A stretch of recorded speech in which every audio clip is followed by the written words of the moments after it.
আর যদি একটা গুলি চলে, হেফাজতে ইসলাম বাংলাদেশ ঘরে বসে থাকতে পারবে না। আমার সন্তানের লাশ নিয়ে আমরা কবরস্থানের দিকে যাব না।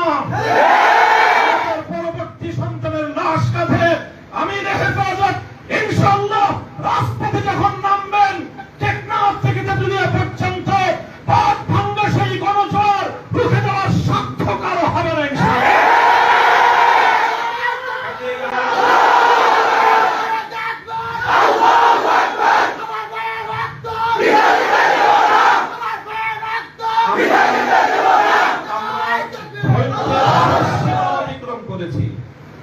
পরিস্থিতি এভাবেই যদি চলতে থাকে, আর যদি আমাদের দেশের জনগণের নিরাপত্তার দায়িত্বে নিয়োজিত আইন শৃঙ্খলা রক্ষাকারী বাহিনী বুলেট যদি আর বন্দুকের নল থেকে আরেকটি বুলেট ছুড়ে, তাহলে বাংলাদেশের পরবর্তী কোন অভ্যুত্থান অবশ্যম্ভাবী হবে।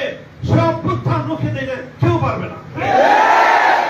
আমরা আল্লাহ পাক রব্বুল আলামিনের কাছে দোয়া করব, যারা বৈষম্যের বিরুদ্ধে জীবন দিয়েছে, যারা বৈষম্যের বিরুদ্ধে জীবন দিয়েছে, অত্যাচারীর হাতে যাদের প্রাণ গিয়েছে, তারা নিঃসন্দেহে শাহাদাত বরণ করেছে।